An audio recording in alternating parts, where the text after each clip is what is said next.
Magandang araw po, welcome po sa aking channel, Love9 TV. Patalasasan po, meron po ba kayong mga properties na napapabayaan or non-performing assets? Plan nyo yung ibenta, pero wala kayong oras sa pagbibenta nito. Kung ito'y pagkakatiwala nyo po sa amin, tawag lang po kayo sa aking numero, usap po tayo. Gawan ko po ng video for free. Yes, libre po, wala po kayong babayaran. Tutulungan pa namin kayong mabenta ang inyong property. Kami na po bala sa marketing, sa boosting or paid ads. Even sa tripping, hindi na po kayo mapapagod sa pag-entertain ng mga buyers. Kami na po bala sa lahat. Tawag lang po kayo. Nandito po tayo ngayon sa San Pablo, Laguna kung saan meron po tayong bagong video presentation.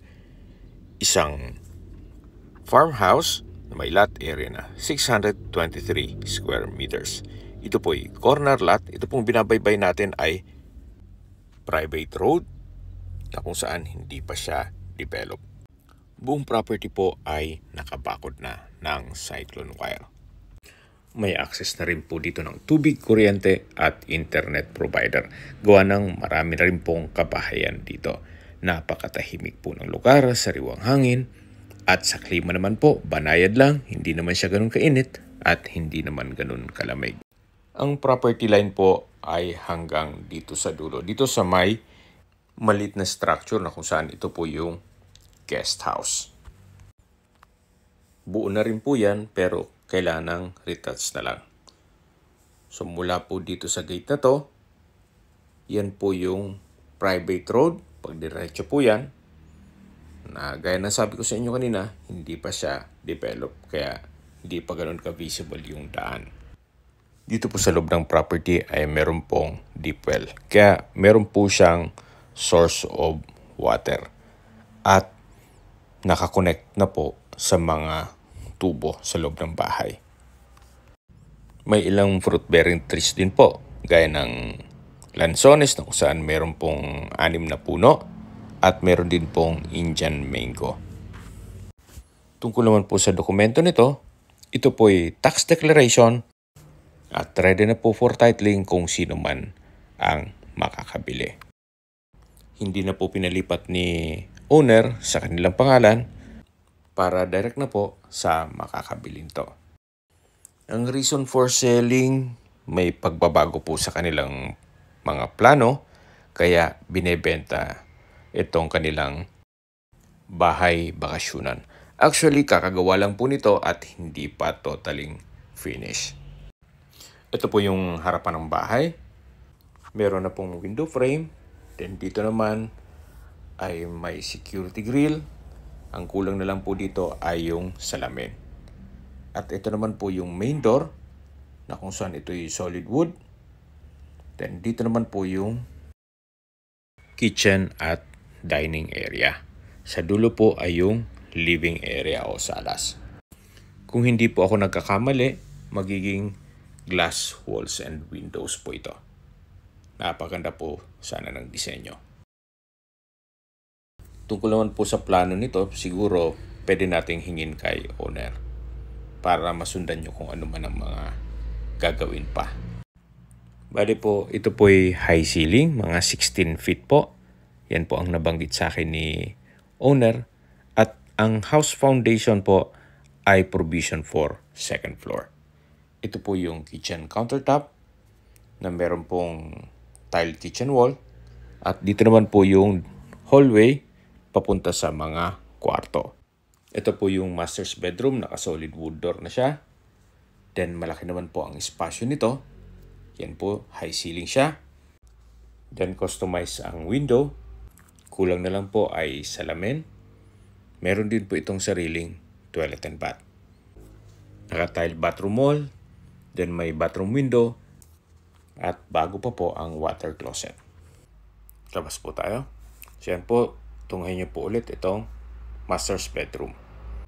Actually, napalitada na po siya. Ang kulang na lang po ay skim coat, then pintura.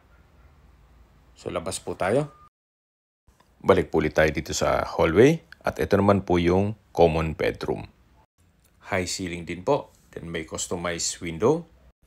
Nakapalitada na po ang wall. Kaya pintura na lang ang kulang. So mula po dito sa common bedroom, ito po ulit yung hallway at matatanaw natin yung kitchen at dining area. Dito naman po yung common toilet and bath. Naka-double solid wood door, then tile bathroom wall. Bago pa po ang mga toilet fixtures, high ceiling, at meron din po itong bathroom window. Ang kabuang floor area po nitong main house ay 95 square meters.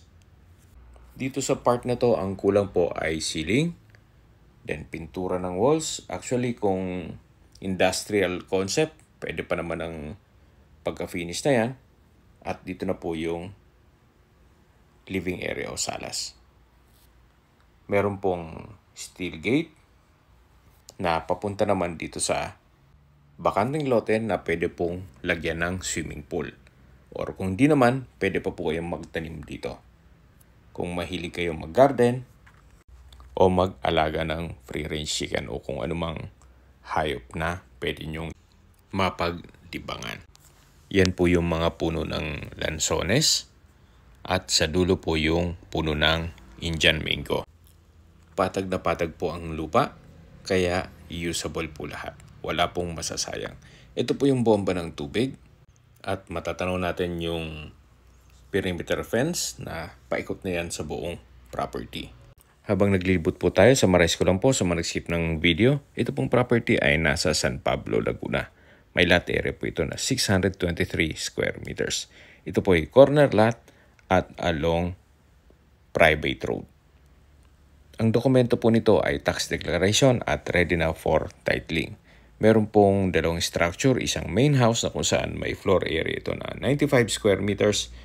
Ito pong natatanaw natin na maliit na structure, yan po yung guest house na may floor area na 30 square meters. Actually, yung first part ng video ay napakita ko na yan. Okay, sa distance, location at travel time portion na po tayo. Mula po sa highway, ang distance is 700 meters at ang travel time is 2 minutes. Mula naman po sa bayan ng San Pablo, Laguna, ang distance is 5.8 kilometers at ang travel time is 13 minutes. Kompleto na po doon gaya ng public market, groceries, convenience store, remittance center, banks, schools, church, at San Pablo Doctors Hospital. Yan po yung lagi kong binabanggit sa inyo na dapat nyo i-consider sa paghanap ng property, yung meron pong malapit na hospital. Hindi ko naman po sinasabing sakitin kayo. Yan naman po ay for emergency purpose lang naman.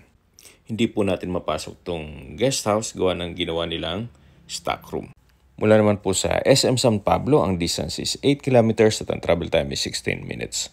Kung manggagaling naman po sa Manila o sa airport, ang distance is 102 kilometers at ang travel time is 2 hours and 22 minutes. Sa presyo na po tayo, binebenta po ito ng owner sa halagang 3.3 million pesos net. Ibig pong sabihin, si buyer po ang sasagot sa lahat ng taxes at expenses with regards to documentation. Kung may mga katanungan po kayo, tawag lang po kayo sa aking numero. At sa mga kababayan naman natin na sa ibang bansa, meron po akong Telegram sa mga iPhone user man may message. Meron din pong Imo, Skype, Viber at WhatsApp. Same number lang po, 0917-316-3399. Sa mga nagtatanong naman po ng aming Facebook, meron po aming Facebook page na Nob9 TV at Facebook Reels video. Meron din pong TikTok at Instagram. May ibang YouTube channel po kami na The Nob9 TV channel at Nob9 TV listings. Sana po naibigyan nyo ang video presentation. Paki-like and subscribe na lang po sa aking channel para ma-update din po kayo sa aking future listings.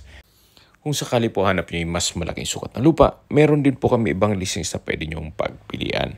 Huwag po kayong mag-atubiling tumawag sa amin, then let us know your budget para malaman namin kung anong property pwede naming ilok sa inyo. Sa lahat pong viewers, subscriber at nagtiwala po sa amin, salamat po sa suporta. Ingat po kayo lagi at yung pamilya. Maraming salamat po.